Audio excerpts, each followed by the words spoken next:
where the mind is without fear and the head is held high, where knowledge is free and the world has not been broken into fragments by narrow domestic walls, where words come out from the depth of truth, where tireless striving stretches its arms towards perfection, into that heaven of freedom, Father, let my country awake. What I just recited to you was a poem by Rabindranath Tagore written before independence. The reason I recited this was because this was Tagore's dream for a free India. Today, several years later, freedom is still a far-fetched thought. We are independent, but are we really free? So here's what you and I can do. We can dare to dream again, just like Tagore did, because dreams, they say, lead to thoughts, and thoughts to actions, and actions determine change. Namaste, India. Let me present to you India of my dreams. Stay tuned as we unfurl to you the dreams of young India for this nation.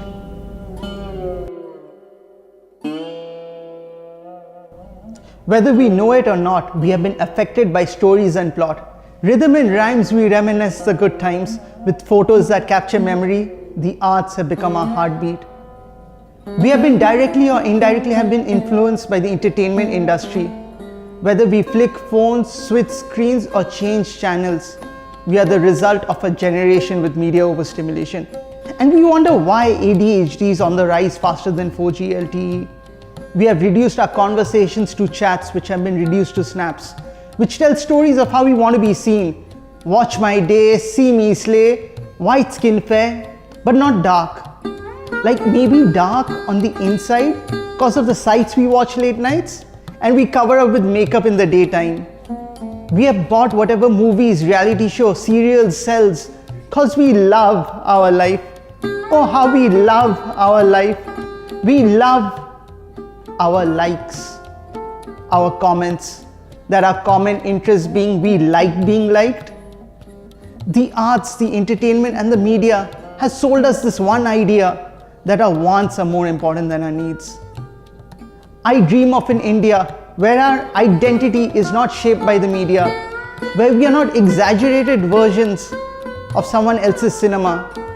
I dream of an India where we value truth over TRP, where the news is not laced with fiction, where the entertainment is not sexual advertisement, where cartoons teach morals, not cheesy lines, where TV show loving families, not failed lives, where music videos and lyrics are not suggestive. I dream of an India where the arts, entertainment and media will inspire narratives of moral absolutes. In a land where we are free, we are still imprisoned by mental slavery.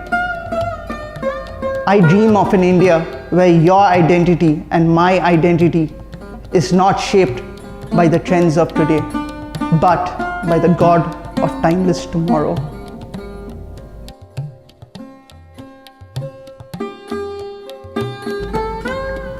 Winston Churchill once said, "If independence is granted to India, power will go to the hands of rascals and rogues. They will have sweet tongues and silly hearts. They will fight among themselves for power, and India will be lost in political squabbles." Today, when we look at the current scenario in India, we feel he predicted it. Politicians, no matter which party they belong to, all speak the same language. They promise to build you a bridge even where there is no river. Everyone you meet has a negative opinion on the subject.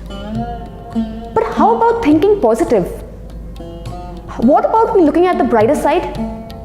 Is change impossible? With God, all things are possible. I know it is difficult to believe what you cannot see, but that is what faith is. In the India of my dreams, every Indian will reach great heights. Education will take the lead and poverty will be extinct. In the India of my dreams, young people from every ethnic race will grow up to join politics. Politics that is based on principles. In the India of my dreams, GST will stand for growing stronger together. In the India of my dreams, barriers of caste and color will be replaced by rivers of equality and justice. In the India of my dreams, there will be freedom from corruption, freedom from social injustice, and freedom of expression. In the India of my dreams, all people will speak the same language, the language of love and peace. So my reply to Mr. Churchill is, one day every valley shall be exalted, every hill and mountain shall be made low. The rough places will be made plain, and the crooked places will be made straight. And the glory of the Lord shall be revealed, and all flesh shall see it together.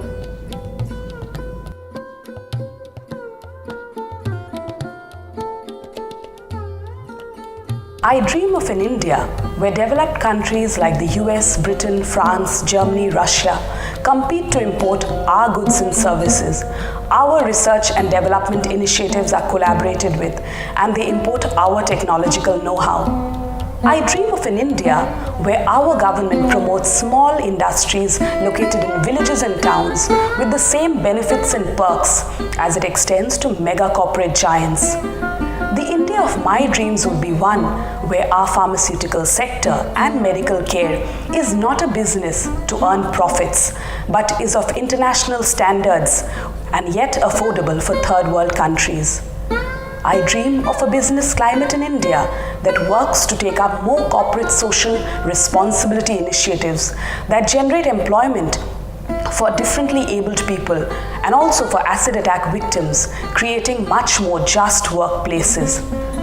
I dream of an India where the manpower that we have is treated like human beings of value who have worth and therefore must be provided proper healthcare, proper insurances, proper working conditions, and the salaries are commensurate with the nature of their job. I dream of a business climate in India that follows high environmental standards that strive to protect our planet Earth for our future generations. I dream of a business sector in India that works towards reducing the disparity between the rich and the poor, between man and woman, and that completely refuses to employ child labor. I dream of an India where the business incentives like tax holidays, like subsidies, are not politically motivated decisions, but are extended equally to benefit all sections of our business community and equally to all our states. I dream of an India where businesses are expected to follow uniform rules, exercise transparency in their dealing, and are totally corruption-free when their accounts are audited. I dream of doing business in India that has clean work ethics, that delivers what it has promised and avoids bureaucratic delays.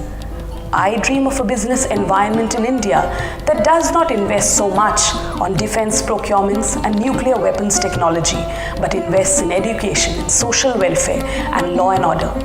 As a woman, I dream of an India where every male-dominated bastion, be it space, military, administration, medicine, each has equal female representation. Thus, as my India turns 70, my dream will be to have an accommodative, plural, democratic, tolerant India that is at par with 5 other top nations of the world and where we are known to be an inclusive nation. One morning as I was walking by the Oxford bookstore, I saw this lean and shabby kid with a bunch of colorful balloons.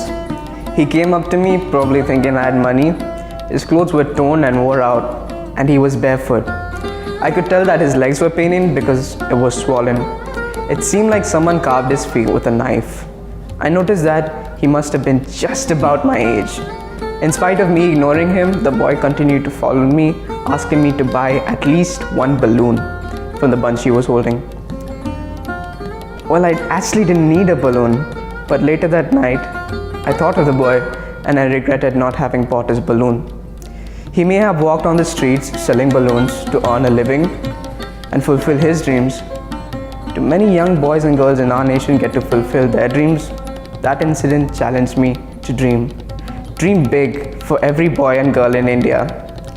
India of my dreams. Every boy and girl can dream of going to school. Every boy and girl will experience an education that is fun. See, going to school is not just about books and studies, but it's about discovering who you are and who you can become. Not just about chemistry or physics or biology, but about the science of changing your world to a better place. Not just about history or geography, but about being a history maker. Not just about trigonometry or algebra or calculus, but about making your life count in your world. In the India of my dreams, every school and college will be a dream factory where a young generation is crafted to a better men and better women to live out their lives of the value of the Creator. The India of my dreams protects women and children. There is no children being sold for the profit of another person. There is no violence against women and children. In that India, woman is not seen as commodities. No woman or child is selling their bodies for the pleasure and profit of another person. There is no child working 20 hours a day to earn living for his family. But instead, every child receives education. I dream of India to be free from the evil crime of trafficking, where every person lives with dignity and respect. There is no numbers or statistics to show trafficking, rape and murder of young women and children. There is no brothels. There is no young children needing rescue. There is no abuser and there is no abused. Justice would flow like a river, where every young person, a woman, a child would be pursuing their dreams of becoming teachers, professors, doctors, astronauts, lawyers, and working in the government and the corporates. They would bring light in the darkness. They would be the future of the nation. In the India of my dreams, the mind is without fear and the head is held high.